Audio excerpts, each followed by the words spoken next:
DElEd math fourth semester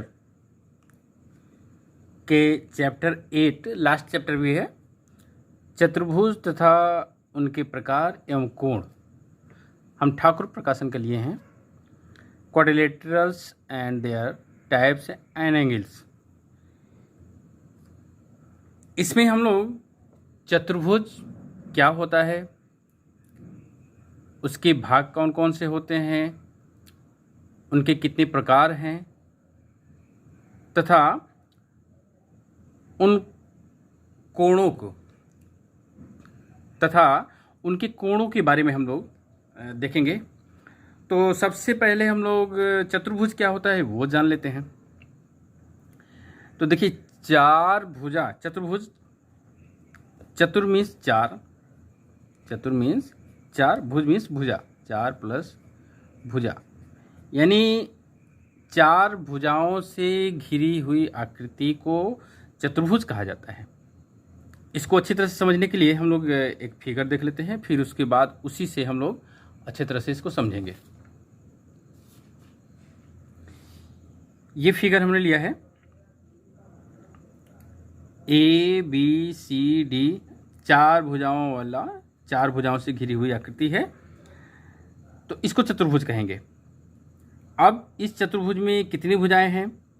A B, यहाँ पर देखिए ए भुजाएं की बात करेंगे तो A B, B C, C D and D A, कुल चार भुजाएं हैं इसमें कुल कितनी भुजाएं हैं? चार भुजाएं, 1 2 3 4। और इसमें कोण कितने हैं? कोण पहले शीर्ष देख लेते हैं। शीर्ष कितने हैं? शीर्ष, ये जो कोना वाला भाग है उसी को शीर्ष कहेंगे। 1 2 3 4, ठीक है ना। ये ए बी सी डी, ये शीर्ष हैं, चार शीर्ष होते हैं। कोण कितने हो गए? कोण 1 2 3 4, और कोण को दिखाएंगे कैसे? डी ए बी, कोण डी ए बी, कोण ए बी सी, कोण बी सी डी तथा कोण सी डी ए, कोण सी डी ए, है ना। देखिए, जो कोण होता है वो बीच में होता है, यहाँ पे ए हो गया, बी हो गया, सी हो गया, डी हो गया, चार कोण। यानी कि एक चतुर्भुज में चार भुजाएं, चार शीर्ष और चार कोण। इसको चूंकि ये कोण हमने अंदर लिया है इसलिए चार अंतःकोण बोलेंगे इसको, ठीक है। और चारों अंतःकोणों का योगफल 360 डिग्री, यानी कि कोण ए प्लस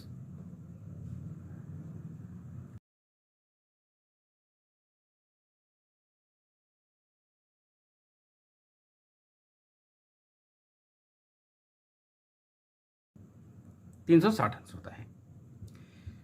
तो ये हो गया हम लोग का भुजाएं, शीर्ष और कोण। और भी इसके पार्ट हैं, आगे देखते हैं। अब अगला टॉपिक है विकर्ण। अगला इसका पार्ट है विकर्ण।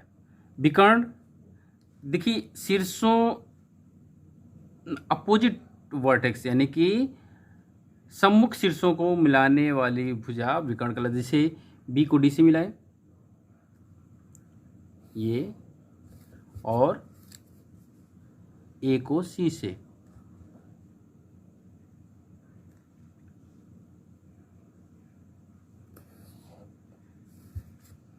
ठीक है।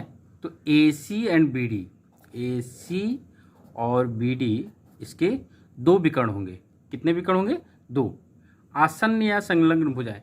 देखिए, आसन्न भुजाएं का मतलब ये होता है कि एक शीर्ष से निकली हुई भुजा, जैसे हम शीर्ष ए की बात करें तो शीर्ष ए से ए बी और ए डी, ये क्या होगी? आसन्न या संलग्न भुजाएं इसको कहा जाता है। यानी कि इसमें जो आसन्न भुजाओं का पेयर बनेगा ए बी के साथ ए डी। यहाँ बी की बात करें तो ए बी के साथ बी सी, सी की बात करें तो B C and C D. और यहाँ शीर्ष डी की बात करें तो शीर्ष डी से D C and D A. ठीक, तो ये हो गया आसन्न या संलग्न भुजाएं। अब सम्मुख भुजाएं।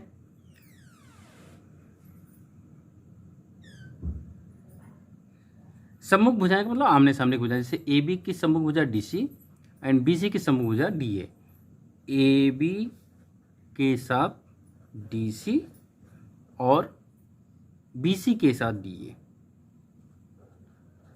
बी सी के साथ ए डी, ये सम्मुख भुजाएं होती हैं। यानी कि चतुर्भुज में दो सम्मुख भुजाओं का दो जोड़ा होता है, अंतः तथा बाह्य कोण। अब अंतः कोण देखिए ये होता है, ठीक है, ये अंतः कोण होता है। और इसी को अगर हम आगे बढ़ा देंगे तो ये बाह्य कोण, इसको आगे बढ़ा देंगे तो ये बाह्य कोण, इसको आगे बढ़ा देंगे तो ये बाह्य कोण, और इसको आगे बढ़ा देंगे तो ये बाह्य कोण हो जाएंगे। ठीक है, तो ये अंदर वाले जो कोण होंगे अंतः कोण, और बाहर वाले कोण जो होंगे बाह्य कोण, यानी कि 4 अंतः कोण और 4 बाह्य कोण होंगे। ठीक, तो ये हो गए इसके पार्ट। वर्ग यानी स्क्वायर एक ऐसी चतुर्भुज आकृति है जिसकी चारों भुजाएं मतलब A B B C C D D A, चारों भुजाएं क्या हैं, बराबर हैं। ए बी बराबर बी सी बराबर सी डी बराबर डी, ये चारों भुजाएं बराबर हैं। और चारों अंतःकोण 90-90 अंश के होते हैं। चारों भुजाएं बराबर, चारों अंतःकोण बराबर, और प्रत्येक 90-90 डिग्री के, यानी कि कोण ए बराबर कोण बी बराबर कोण सी बराबर कोण डी, और ये सभी 90 डिग्री के।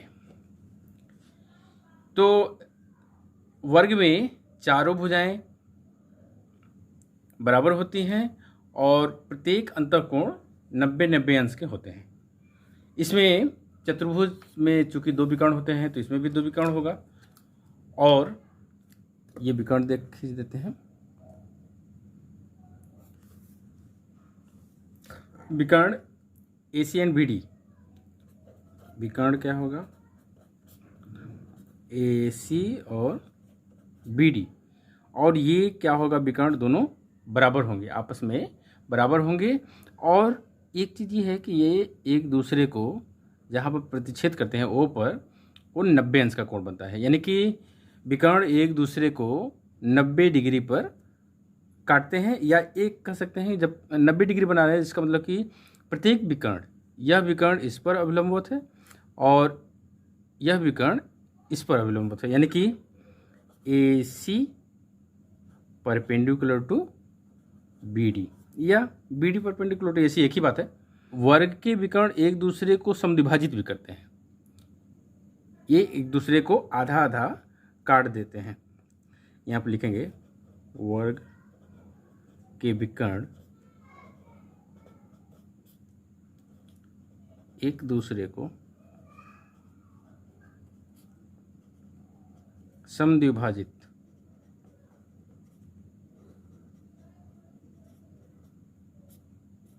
करते हैं।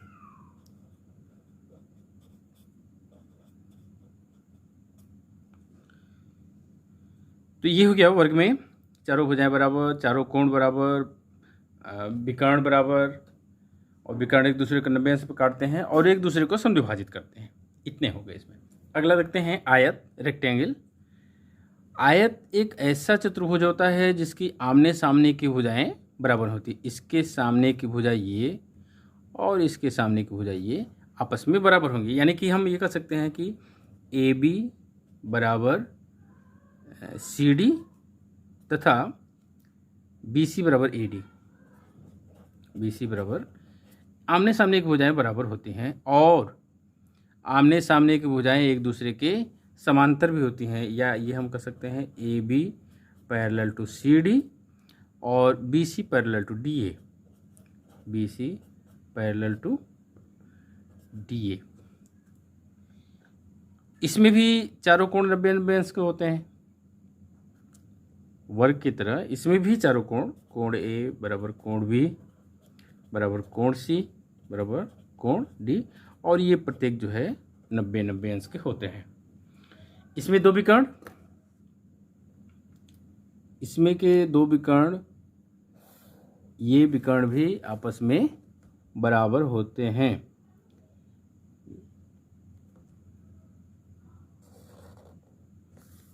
विकर्ण बराबर होते हैं, लेकिन ये जैसे वर्ग में एक दूसरे को 90 अंश पर काटते हैं, यहाँ पे 90 अंश नहीं रहेगा, लेकिन विकर्ण एक दूसरे को समद्विभाजित करते हैं।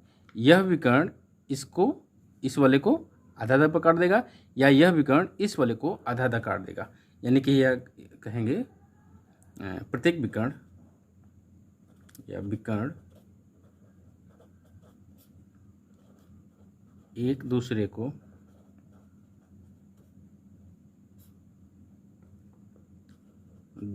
समद्विभाजित करते हैं।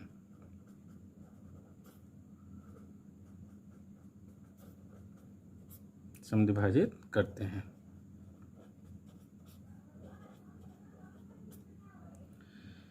ठीक, तो आमने सामने की भुजाएं बराबर और आमने सामने की भुजाएं समांतर भी होती हैं, विकर्ण बराबर होते हैं और विकर्ण एक दूसरे को समद्विभाजित करते हैं। तो आयत के इतने गुण।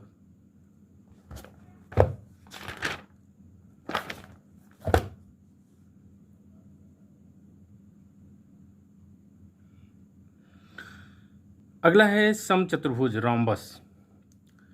समचतुर्भुज भी एक चतुर्भुजाकृति होती है। देखने में तो ये वर्ग जैसा लगता है, लेकिन बस इसमें ये है कि वर्ग के चारों कोण 90-90 डिग्री होते हैं। ये इसमें समांतर चतुर्भुज की गुण पाए जाते हैं, जिसमें आमने सामने के कोण बराबर होते हैं। इसमें चारों भुजाएं बराबर होती हैं। इसमें चारों भुजाएं यानी कि पी क्यू बराबर क्यू आर बराबर आर एस बराबर एस पी, ये चारों भुजाएं बराबर होती हैं। और एक चीज़ और, जैसे इसके जो विकर्ण होते हैं, विकर्ण एक दूसरे के 90 अंश पर काटते हैं, ये 90 डिग्री पर कटेंगे और एक दूसरे को समद्विभाजित भी करते हैं। विकर्ण बराबर भी होते हैं। विकर्ण पी आर बराबर एस क्यू, ये एक दूसरे को, यानी कि हम ये कह सकते हैं P R perpendicular to S Q, एक दूसरे पर लंबवत होते हैं और समद्विभाजित भी करते हैं। जहाँ पे प्रतिच्छेद करते हैं, विकर्ण एक दूसरे को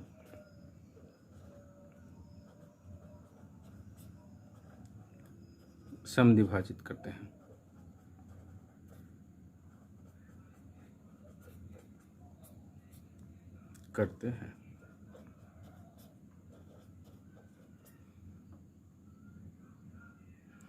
और आमने सामने की भुजाएं समांतर होती हैं। इसमें आमने सामने की भुजाएं समांतर होती हैं, यानी कि P Q parallel to S R और Q R parallel to P S. ये होता है समचतुर्भुज।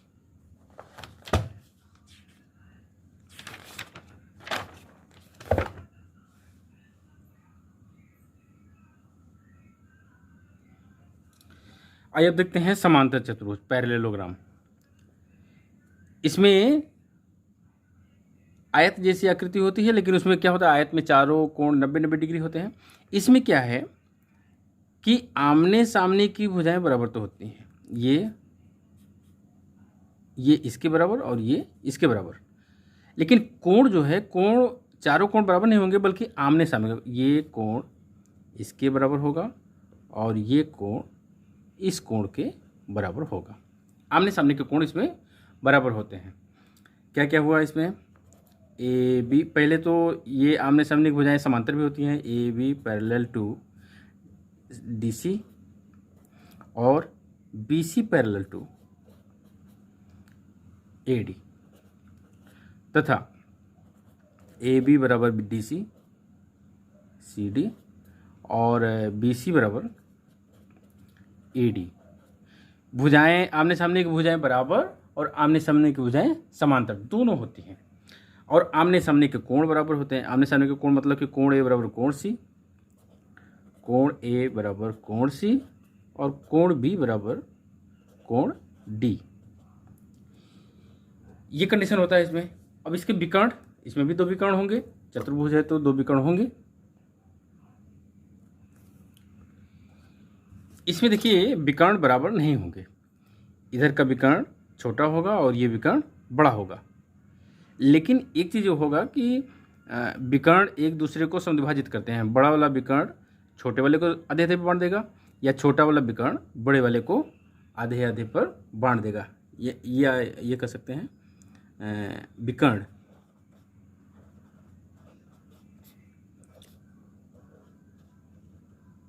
समद्विभाजित करते हैं। हो गया इसमें। तब आमने सामने के कोण बराबर होते हैं, आमने सामने की भुजाएं बराबर होती हैं, आमने सामने की भुजाएं समांतर होती हैं। तो ये समांतर चतुर्भुज के गुण हो गए। समलंब के बारे में तो हम लोग पिछला जो चैप्टर था समलंब का क्षेत्रफल, उसमें हम लोग विधिवत देख लिए हैं, फिर भी इसमें देख लेते हैं समलंब में क्या होता है। समलंब में दो भुजाओं का एक जोड़ा जो है समांतर होता है। यहाँ पर यह इसके समांतर हो गया, यानी कि एस आर समांतर पी क्यू। ठीक है, ये भुजाएं समांतर होती हैं, और अगर यहाँ से लंबवत रेखा खींच दें तो ये दोनों समांतर रेखाओं के बीच की दूरी हो जाएगी। जैसे यहाँ पर हम लंबवत रेखा ये खींच देते हैं,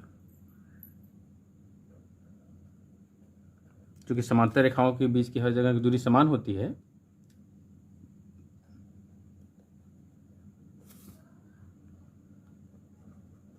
ये तो अगर इसका क्षेत्रफल निकालना होगा तो देखिए इसके क्षेत्रफल को तीन भाग में बांटेंगे, एक भाग, दूसरा भाग और तीसरा भाग। तीनों भाग का क्षेत्र, ये त्रिभुज का क्षेत्रफल और ये जो भी आकृति बने, वर्ग बने, आयत बने, उसका क्षेत्रफल निकाल लेते हैं। पतंग या काइट आकृति भी एक चतुर्भुज आकृति होती है, जिसको अगर खोला जाए तो यह एक समचतुर्भुज की आकृति का होता है। और समचतुर्भुज का क्षेत्रफल निकालना होगा तो क्या कहेंगे, समचतुर्भुज का क्षेत्रफल बराबर 1/2 गुणे d1 गुणे d2, यानी कि 1/2 पहला विकर्ण गुणे दूसरा विकर्ण, ये क्षेत्रफल होता है।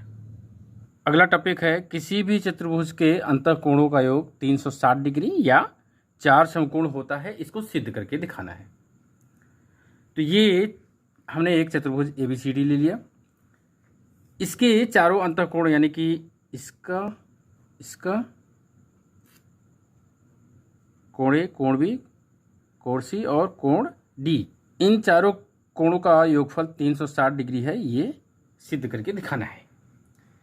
तो इसको सिद्ध करने के लिए हम लोग क्या करें ना, इसका विकर्ण पहले खींच देते हैं।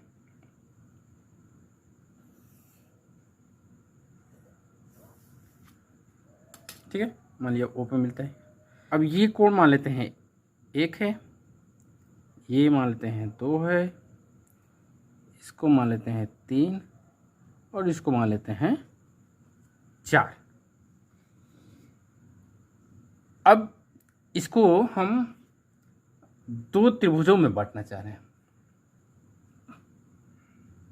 इसको क्या किया ना, जिसे यहाँ त्रिभुज ABC है ना, ये हमने ले लिया ABC, जिसके कोण 1, 3 और B, 1, 3 और B है। इसमें त्रिभुज ADC है ना, जिसमें कोण 2, कोण 4 और कोण D, तो 2, 4 और ये D। अब हमको करना क्या है, देखिए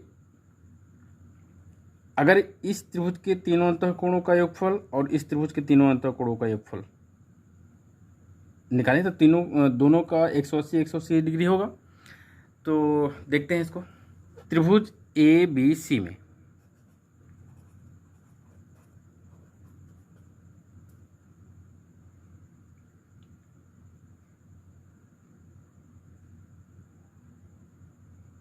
कोण 1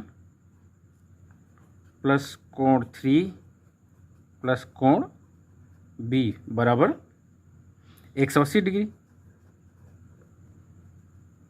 त्रिभुज के तीनों अंतर कोणों का योगफल 180 डिग्री होता है। उसी तरह से एडीसी, त्रिभुज एडीसी में कोण 2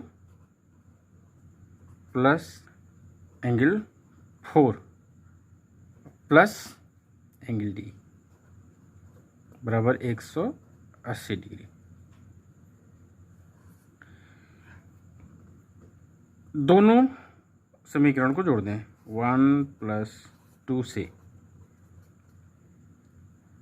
क्या हो जाएगा, देखिए ये जोड़ेंगे तो एंगल 1 प्लस एंगल 3 प्लस इधर का एंगल 2 प्लस एंगल 4 और plus angle B plus angle D बराबर 180 प्लस 180 यानी कि 360 डिग्री। ठीक है, अब हम क्या करें ना, जैसे ये एंगल 1 एंगल 2 एक साथ ले लें तो यहाँ हो गया एंगल 1 प्लस एंगल 2 एक साथ ले लें और फिर 3 4 को एक साथ प्लस एंगल 3 प्लस एंगल 4 और प्लस एंगल डी और एंगल बी, तो angle B plus angle D बराबर 360 डिग्री। ठीक है, अब ये देखिए एंगल 1 और एंगल 2 को जोड़ेंगे तो ये एंगल 1 हो जाएगा, तो ये हो गया एंगल 1 और एंगल 2 को जोड़ेंगे तो एंगल ए हो जाएगा, एंगल ए प्लस इसी तरह से 3 4 को जोड़ेंगे तो angle C plus angle B plus angle D बराबर 360 डिग्री। देखिए यही प्रूफ करना था कि चतुर्भुज के चारों अंतःकोणों का योगफल 360 डिग्री होता है। अब अगला टॉपिक है चक्री बिंदु तथा चक्री चतुर्भुज। पहले इसको समझने के लिए हमने दो वृत्त ले लिया, पहले का केंद्र ओ, दूसरे का केंद्र ओ डैश। तो चक्रीय बिंदु का मतलब ये होता है कि वे सभी बिंदु जो चक्र के नाम से स्पष्ट है, चक्र यानी कि वृत्त पर हो, जैसे यहाँ पर हो, यहाँ पर हो, यहाँ पर हो, यहाँ पर हो, इसका नाम दे दे ए। तो ये ए बी सी डी ये सब चक्री हो गए, चक्री बिंदु हो गए। अगर कि इसी में हम ई ले लें या यहाँ पर बाहर ले लें एफ, तो ये सब चक्री नहीं है क्योंकि ये चक्र पर नहीं है, अर्थात वृत्त पर नहीं है। जो बिंदु वृत्त पर होगा उसी को चक्री बिंदु कहेंगे। अब चक्री चतुर्भुज क्या होता है, उसी तरह से देखिए चतुर्भुज में 4 शीर्ष होते हैं और चारों शीर्ष यदि किसी चक्र पर होगा, चक्र का मतलब यहाँ पे हम वृत्त से लेंगे, किसी चतुर्भुज के चारों शीर्ष किसी वृत्त पर स्थित हों तो ऐसे चतुर्भुज को चक्री चतुर्भुज कहा जाता है। जैसे यहाँ पर हम ले लिए पी क्यू और एस। अब ये चक्री चतुर्भुज आयत हो सकते हैं, वर्ग हो सकते हैं, समलंब हो सकते हैं। ठीक है, ये चतुर्भुज बना, इसको हम कहेंगे चक्रीय चतुर्भुज। ठीक है ना, क्योंकि इसके चारों शीर्ष पी क्यू आर एस सब वृत्त पर हैं। तो चक्रीय चतुर्भुज में आमने सामने के कोणों का योगफल, जैसे ये कोण और ये कोण, ये इसके सामने का कोण, आमने सामने के कोणों का योगफल 180 डिग्री होता है, यानी कि कोण P प्लस कोण R बराबर 180 डिग्री, या कोण Q प्लस कोण S बराबर 180 डिग्री होता है। अगर कहीं इसको हम ऐसे खींच दें, इसको बाहर तक बढ़ा दें और इसको भी बाहर तक बढ़ा दें अगर, तो देखिए ये जो कोण बनेगा और ये जो कोण बनेगा, यह जो कोण बनेगा वह यहाँ पर अगर मान लेते हैं कि ये x है, ये y है, तो ये कोण x के बराबर हो जाएगा, यानी कि ये जो बहिष्ठ कोण है अंतःसम्मुख कोण के बराबर हो जाएगा। उसी तरह से ये y हो जाएगा। ठीक है, ये बहिष्ठ कोण है और ये अंतःसम्मुख कोण है, तो ये इसके बराबर हो जाएगा और ये इसके बराबर हो जाएगा। ठीक, तो चक्रीय चतुर्भुज में इतना ही। अब बाकी हम लोग अब एक्सरसाइज देखते हैं। अभ्यास प्रश्न में ठाकुर प्रकाशन का हमने लिया है लघुत्तरी प्रश्न। उसके पहले वाले में देखिए बहुविकल्पी तथा अति लघु में डिफिनीशन है, तो हमने इसको छोड़ दिया है। लघु में भी क्वेश्चन नंबर 3, 4, 5 3 क्वेश्चन लिया है जो करने लायक है। तो क्वेश्चन नंबर 3 है, एक चक्रीय चतुर्भुज के कोण 3 संबंधी 5 संबंधी 9 संबंधी 13 के अनुपात में है। इस चतुर्भुज के सभी कोणों को ज्ञात कीजिए। देखिए चतुर्भुज के चारों कोणों का योगफल जो है 360 डिग्री होता है और कोण इस अनुपात में है, तो इसको मान लेते हैं माना कोण। माना कोण 3x 5x, अनुपात हटाते हैं तो इसी तरह से लिखते हैं 9x और 13x हैं।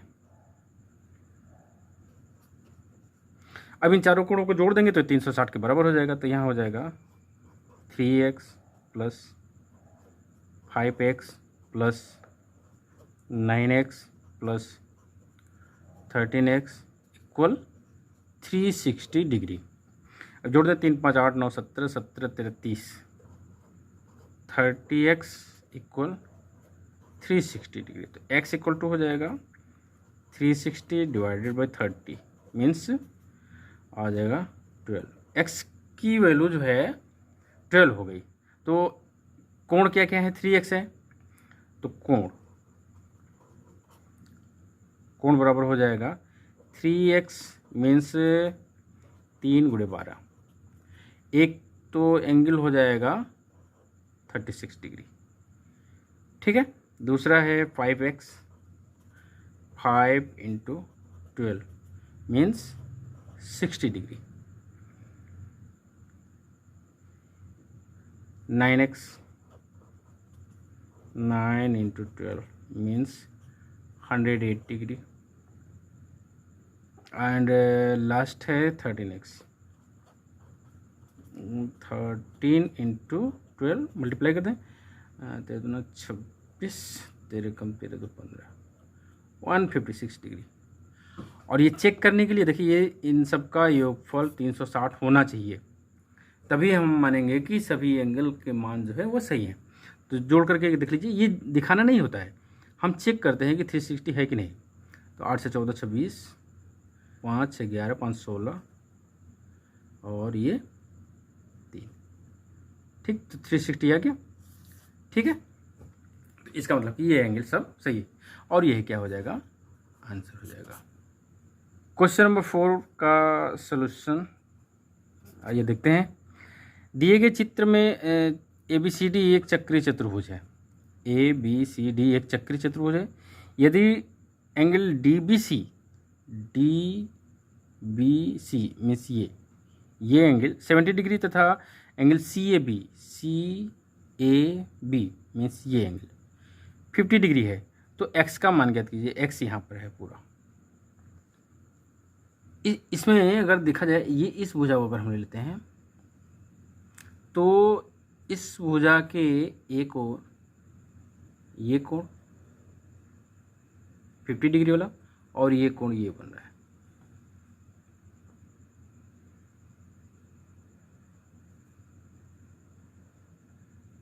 ऐसे ये 50 है तो ये भी 50 हो जाएगा। यहाँ पर लिखेंगे एंगल BAC बराबर एंगल BDC, ये बराबर हो जाएगा 50 डिग्री। क्योंकि ये 50 है तो ये भी 50 हो जाएगा। यहाँ पर लिखेंगे एक ही वृत्तखंड के कोण, ये कोण ये हो गया, तो ये 50 हो गया, ये 50, ये 70। यहाँ पर इसका मान निकालना है तो क्या करेंगे, एंगल देखिए ये BDC plus angle DBC plus angle BCD बराबर 180 डिग्री होगा। त्रिभुज के तीनों का अंतःकोणों का मान।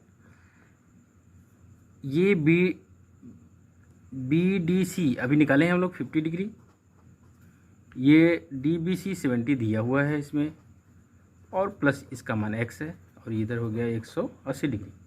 ये जोड़ेंगे तो 120 डिग्री प्लस x बराबर 180 डिग्री। उधर भी दीजिए, x इक्वल हो जाएगा 180 डिग्री माइनस 120 डिग्री, यानी x की वैल्यू जो आएगी वो 60 डिग्री आएगी।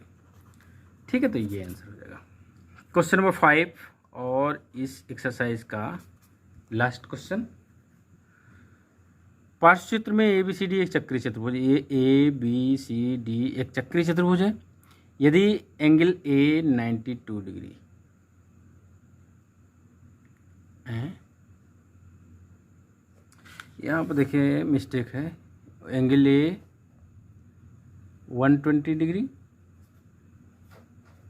और एंगल D 60 डिग्री। ये 120 डिग्री और ये 60 डिग्री। क्वेश्चन में मिस्टेक था। कोण भी और कोण से ज्ञात करना है। तो देखिए चक्रीय चतुर्भुज में यहाँ पे लिखेंगे, चक्रीय चतुर्भुज में सम्मुख कोणों का योगफल 180 होता है। तो यहाँ पर कोण D प्लस कोण B बराबर 180 डिग्री। कोण D 60 डिग्री दिया है, प्लस कोण B बराबर 180 डिग्री। उधर भेज दें तो एंगल B इक्वल हो जाएगा 180 माइनस 60, यानी एंगल B का मान कितना हो गया 120 डिग्री। ठीक है, अब इसी तरह से angle A plus angle C बराबर 180 डिग्री। इस एंगल को जोड़ेंगे तो 180 अंश होगा। A की value 120 degree plus angle C निकालना है तो 180। ठीक है, तो एंगल C इक्वल क्या हो जाएगा 180 डिग्री माइनस 120 डिग्री। तो एंगल C की वैल्यू क्या हो जाएगी 60 डिग्री। ठीक है, तो एक आंसर ये हो गया और एक आंसर ये हो गया। और ये कह रहा है इसमें, तथा चक्रीय बिंदुओं को ज्ञात कीजिए। चक्रीय बिंदु का मतलब कि जो वृत्त पर स्थित हैं, तो यहाँ पर लिखेंगे चक्रीय बिंदु।